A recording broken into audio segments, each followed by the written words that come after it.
Happy Halloween, everybody. Yeah, sorry I didn't get dressed up this year. I'm filming this in August.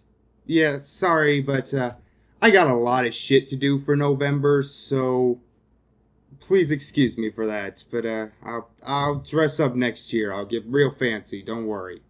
Now I really love the Final Destination movies, and by that I mean I really love the odd-numbered Final Destination movies. They have this odd sense of dread mixed with humor. The death scenes are great, they go overboard on the foreshadowing, I love them. The even-numbered ones are a bit weird though. Most people agree the fourth movie is the weakest as it put way too much emphasis on comedy, it just felt incredibly rushed. But then there's the second movie. The late David R. Ellis directed both of these, and they were both easily the worst. That said, I don't know how I feel about the second one. In some ways it's terrible, but in other ways, it's kind of fun. So that's why I decided to review it, even though it technically doesn't fit into any of my series, as it was released in theaters but got mixed reviews.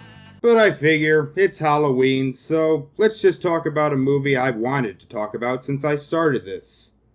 Oh, and by the way, there's going to be spoilers for the first movie. The film is set 1 year after the events of the first film. Our main character is Kimberly Corman, played by AJ Cook. She's a college student going to Florida for spring break with her free friends Shayna, Dano, and Frankie. But as she pulls away, her father notices something.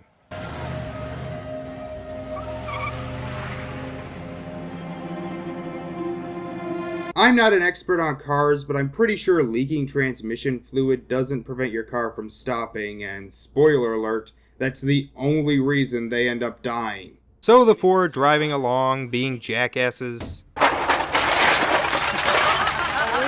my god. And now's the part that's always one of my favorites in Final Destination movies, the foreshadowing. Already on the house. What are you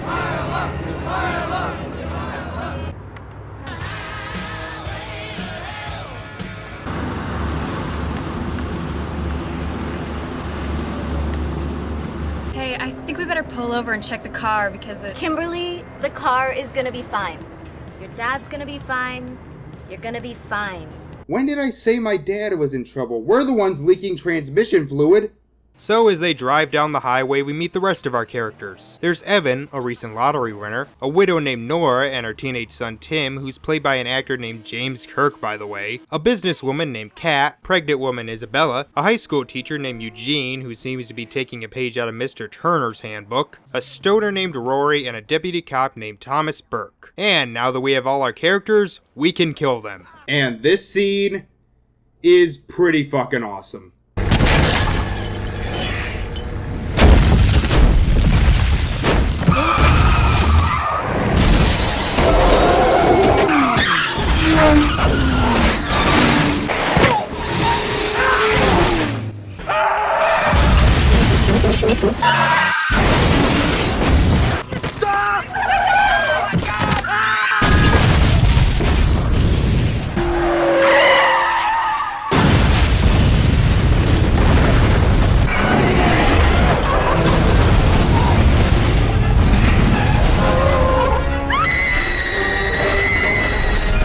But of course, it all turns out to be a premonition by Kimberly. She notices all the little foreshadowings that were in her premonition, although her dad never calls like he did in the vision, but she still pulls over to stop the other cars from getting on the highway. And I'm gonna show you everything from when she notices the log truck to when the accident happens.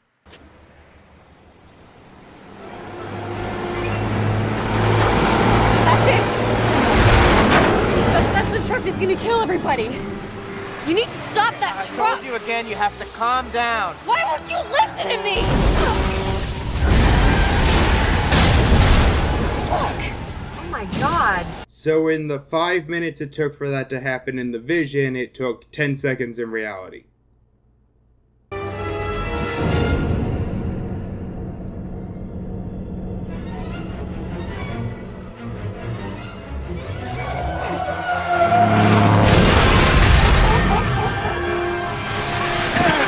Okay, two things. One, what the hell was that truck doing that it didn't see that car? I mean, maybe if it was the truck they saw earlier with the driver who was drinking, it would have made sense. And two, why did they die? I mean, they were last to die in the vision, and as the previous movie showed, death comes after you in the order you would have died had no one intervened.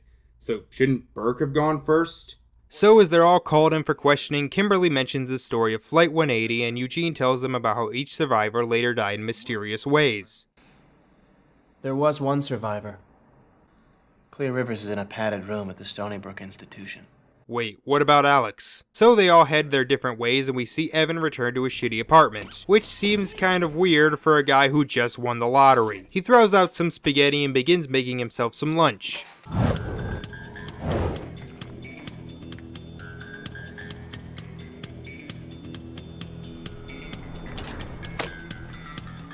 Ooh, look, it says eye. I wonder if something's gonna happen to his eye.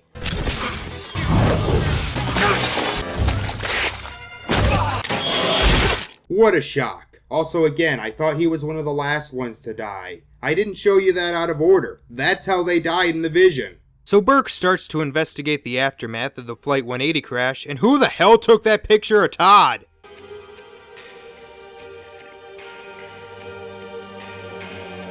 Ah, good to know Alex, after all the shit he went through, died off-screen by a brick. Also, why the hell would a newspaper use that picture? Who even took it? So coincidentally, all the other survivors are watching the news when they hear of Evan's death. To get some answers, Kim decides to visit the final survivor of Flight 180, Claire Rivers, played once again by Ali Larter.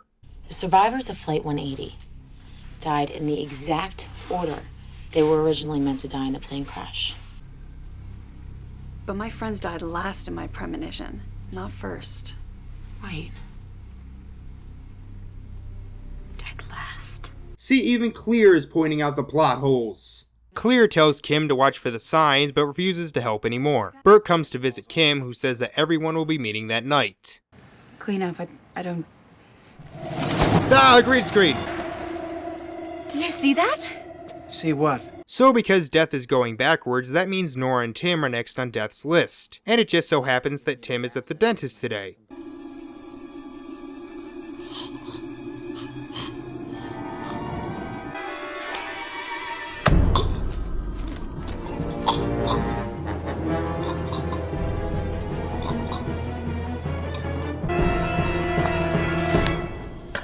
Alright, he's safe. Someone intervened so he wouldn't die. Guess next is Nora, right? What?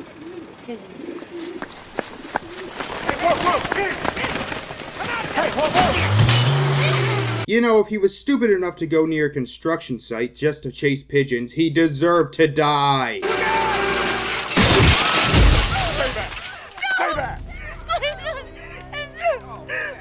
So Clear has a change of heart and they go to see that weird coroner guy played by Tony Todd, who is working on Evan's body. If you know of anything that could help us, what harm could it do? Only new life can defeat death. What the hell does that mean? Some people say there's a balance to everything. For every life, there's a death. For every death, there is a life. But the introduction of life that was not meant to be, that could invalidate the list. Force death to start. Yeah. Bottom line, if one of them has a baby, Death will stop trying to kill them. Just move on. Kim has a vision of a van crashing into the lake and they realize that the woman who was driving the white van on the highway was pregnant. So if she can have her baby, then they can start over with a clean slate. The rest of the survivors meet up at Burke's place, and after the most pointless elevator scene since Spider-Man 2, Claire tells them to watch for the signs as this happens.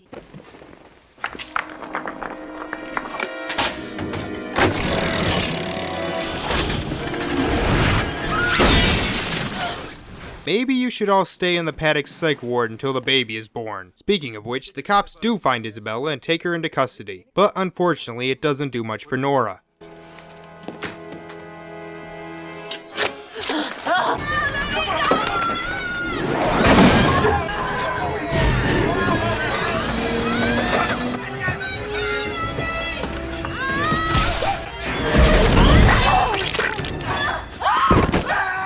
Guess she just couldn't get ahead in life.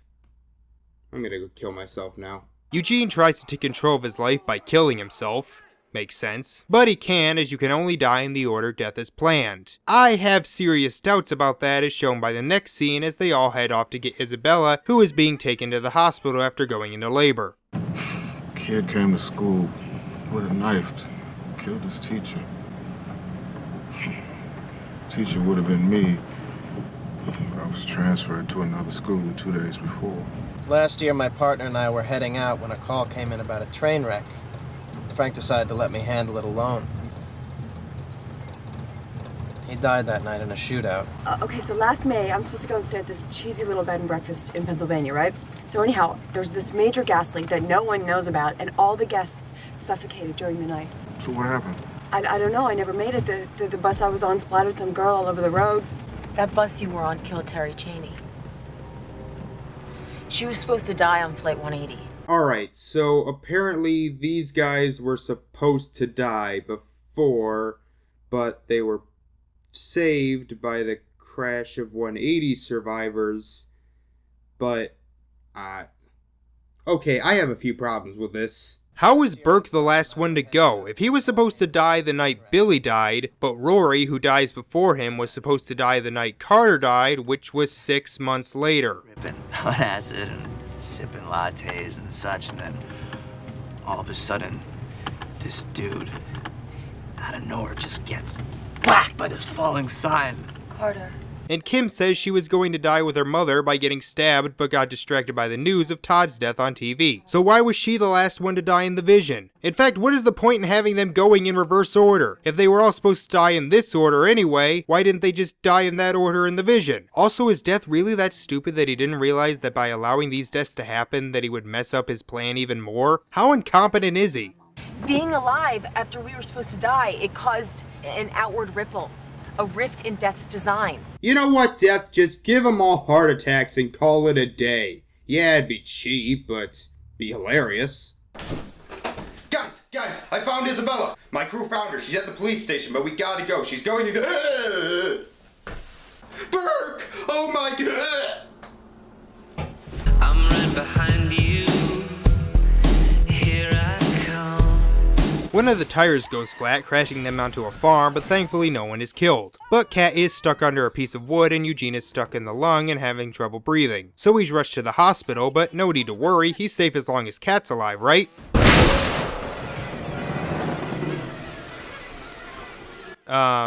Don't worry, they still gotta get through Rory. Oh. Also, I'm no expert, but I'm pretty sure that would have either pushed him to the ground or would have got stuck in him, and the sides would have folded inwards. As the rest drive to the hospital, Kim has another vision about a nurse named Kalergian, who's trying to strangle her. Eugene is at the hospital and sees that the other two have died, and now death has come for him as he fills the room with gas and disconnects the device, allowing him to breathe. The three alive as Clear goes to find Eugene, and the other two head to find Isabella, who's having problems of her own. Her baby has the umbilical cord strapped around the neck and it might die, so they call in Dr. Kalergian, but thankfully the baby makes it out alive as it seems Eugene is safe. And they all lived happily ever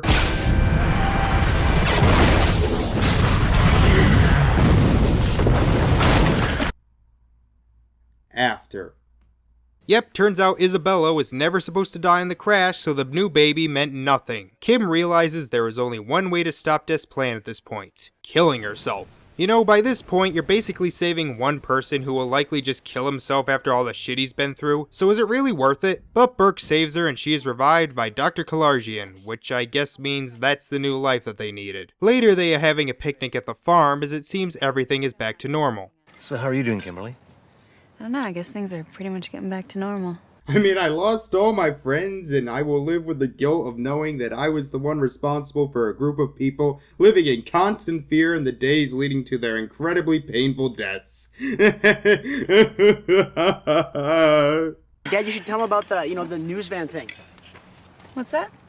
Well, Brian was almost hit by that news van that day in the field, and your friend Rory, he pulled him back at the last second.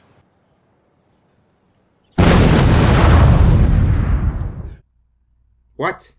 Oh yeah, there was a scene earlier where Rory saved this kid from being hit by a news van, but really look at this thing. Would he really have died from that? Does he have that same disease that Samuel L. Jackson had in Unbreakable? And why doesn't anyone ever look where they're going in these movies when they're driving? And two, the only reason the news van was there was because these guys crashed. And they were all supposed to be dead, so if they had all died like they were supposed to, then the van wouldn't have been there. So how else was he supposed to die?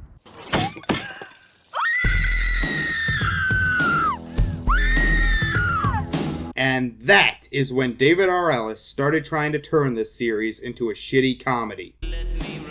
So that was Final Destination 2. It's stupid, it makes no sense, most of the characters are annoying stereotypes, but I still kinda like watching it. The over-the-top foreshadowing, the creative deaths, the pretty damn good special effects, and even Kimberly and Burke are pretty likable leads. This is guilty pleasure in its purest form. I shouldn't like this, but I kinda do. It's a cheesy, over-the-top gore fest, but I still prefer the first, third, and fifth movies, which means if they do make a sixth movie, I really hope they can break this curse. Anyway, I have a long November ahead of me, so happy Halloween.